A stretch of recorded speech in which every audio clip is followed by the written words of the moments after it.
21.99 seconds. Let that sink in.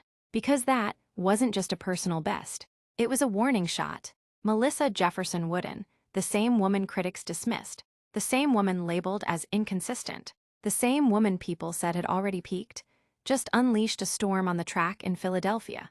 And guess who was caught in the middle of that storm?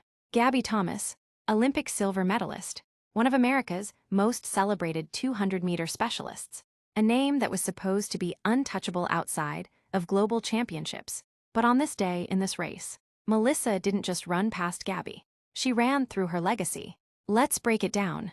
The wind was legal, just 1.1 meters per second. The track wasn't high altitude. No super spikes, no lightning-fast Monaco surface. Just raw speed, pure power, ruthless execution. Gabby came out like she always does, smooth, efficient, and poised. But halfway through the bend, something became clear. Melissa wasn't there to run a race. She was there to burn the track down. By the time they hit the straight, Gabby tried to react, but it was too late. Jefferson Wooden had already found her gear. And when she found it, Gabby couldn't match it. Not even close. Gabby crossed the line in 22.10. Solid time, but not spectacular, and certainly not good enough to hold off a Jefferson Wooden, who looked like she was on a mission from the gods of speed.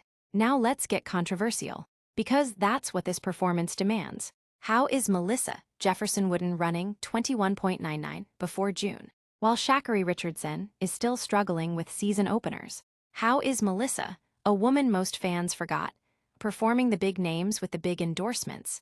How is Gabby Thomas, the same athlete who clocked 21.60 just a couple years ago, now trailing someone who wasn't even in the top 5 at Worlds? This wasn't supposed to happen, and that's the beauty of it. Track and field doesn't care about predictions. It doesn't care about social media hype or Olympic medals from years past. All that matters is what happens when the gun goes off.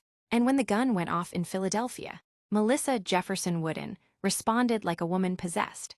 Now, here's where it gets even messier. Because if you're Jenna Prandini, if you're Tamari Davis, if you're even Sha'carri Richardson herself, you need to take a hard look at this result. Because this 21.99 wasn't just fast. It was disruptive. It shook up the U.S. women's 200-meter pecking order in a way we haven't seen in years. This wasn't just about beating Gabby Thomas. It was about sending a message to every woman in that Olympic trials field. Jefferson Wooden is no longer the other sprinter. She's not just a one-time national champ. She's not just a short sprinter testing the waters in the 200. She is a real threat. She is a contender. And she is coming for Paris. Let's talk legacy now. If Gabby Thomas wants to cement herself as America's 200-meter queen heading into Paris, she can't afford to be second best at local meets. Not now.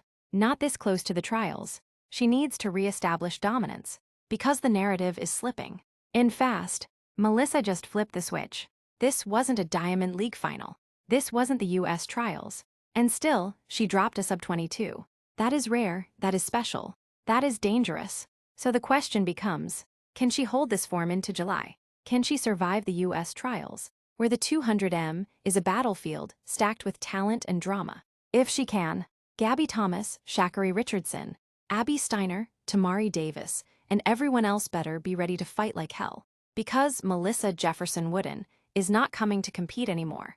She's coming to conquer. Let that 21.99 time echo across every training camp in the country. Let it live in the heads of the favorites. Because whether you love her or doubt her, the facts are clear. Melissa Jefferson Wooden is back. And she just made the women's 200 meters very, very interesting.